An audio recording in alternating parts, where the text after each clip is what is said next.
Hello, and welcome to our teacher chat for today about making nap time bearable. Nap time can be a really difficult time if you are a preschool teacher, and so we wanted to give a couple strategies that would help you make nap time a little bit easier. My name is Tanya Lentz, and I am with the Children's Resource Center, and I just wanted to give a shout out to our sponsors. These are some of our grant funders that help us bring these videos to you as a resource to help you work with little kiddos. So let's discuss nap time expectations. That should be the first thing that we talk about with the kiddos. So just like any activity that you do, we want to discuss what the expectations are during nap time. So we want to go over what we expect. That it needs to be quiet. Our friends need it to be quiet. And so we want to try to keep our voices down as much as possible. We want to let them know that we want them to stay on the cot or the mat or wherever you guys do nap time, and just the expectation that their bodies stay on that cot.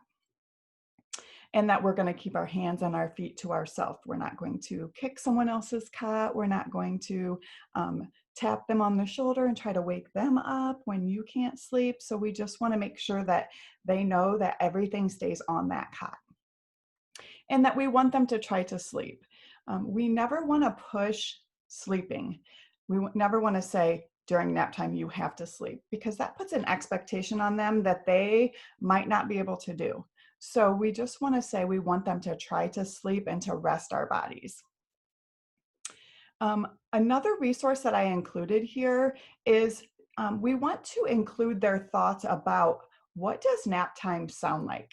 What does it look like? And what does it feel like in their little minds? So we can write those things down, and then that way everyone in the room agrees to this is what nap time should sound like and feel like and look like.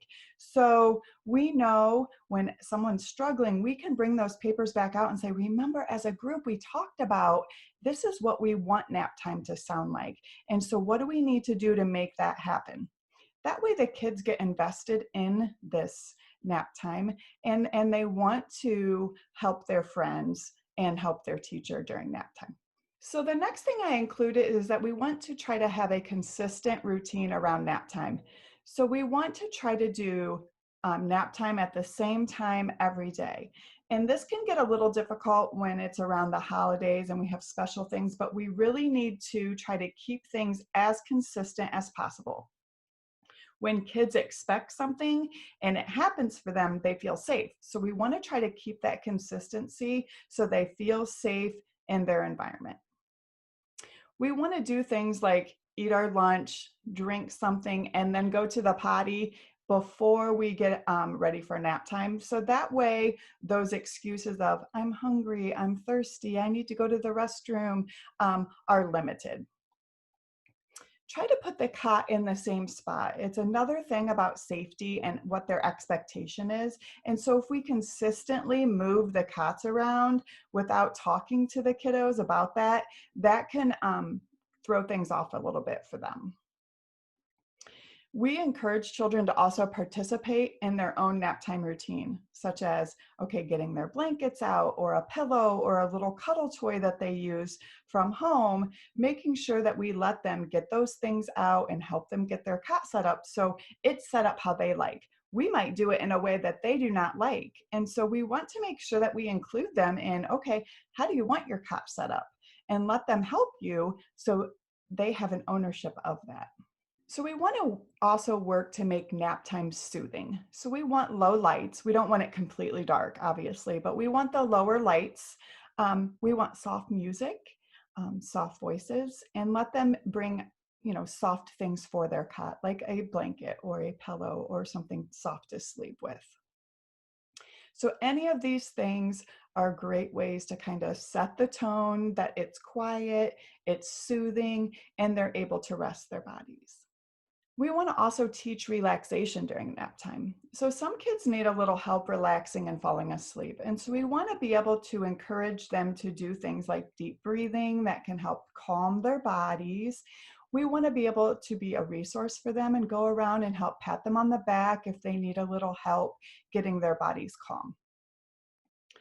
And we really want to emphasize again that we want them to rest. Don't pressure them to sleep, but that the goal is that everyone is resting on their cot. So some kids might not need to sleep. And so we're going to get into a couple things in a couple minutes about what we do with those kiddos who can't go to sleep. So some children won't sleep, and that's okay. So we need to have a plan. And so we come up with a lot of alternatives to napping.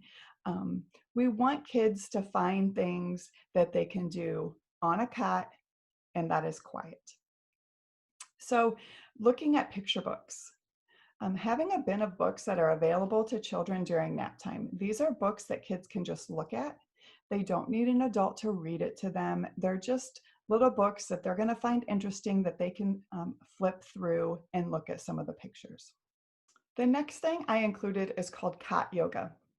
And so we want to encourage them to relax their bodies and coming up with different poses of yoga that encourage deep breathing and stretching and resting their bodies is a great way for them to use during nap time. So you can print your own or you can buy already made children's yoga cards.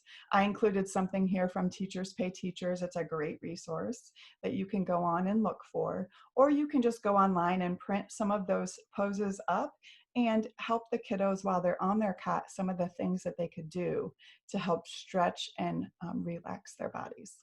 The next alternative I gave is puzzles. So these are also make sure that they're age appropriate puzzles that they're not going to need adult help with. So things that they can do independently that is going to be something quiet that they can work on at their cots. So I included some pictures here of really easy puzzles that these kiddos would be able to do quietly. The next thing is what we call quiet boxes or nap boxes. And so you put together little bags or bins of activities that kiddos can go get a bin, bring it back to their cot, and they can work on these things quietly. So they're all fine motor activities or reading booklets or coloring, little things that they can do. And it's going to be quiet for them. So there's no pressure for them. It's something they know they have to be quiet while they're doing it, and they can take it back and work independently on their cots. Then they put the stuff back in the quiet box and they put it back for the next day. So lots of different things. They might not even get through everything that's in that quiet box, and that's okay. They can pull that out the next day if they're struggling to go to sleep. I included some resources here that I used for this presentation. My email address is tanyal@crcwoodcounty.org if you have any questions about anything that we talked about today. I used a resource from PAX Ohio. You can look at that. That's like the visioning board of what we want to see and hear and feel during nap time. Obviously, we always use conscious discipline techniques, so I included that as well. 0 to 3 has some great resources on napping, and then the Devereaux Center for Resilient Children. So I hope you found this resource helpful. If you have any questions or need any help from me, you could always reach me at my email that I included. Thanks for coming to our presentation today.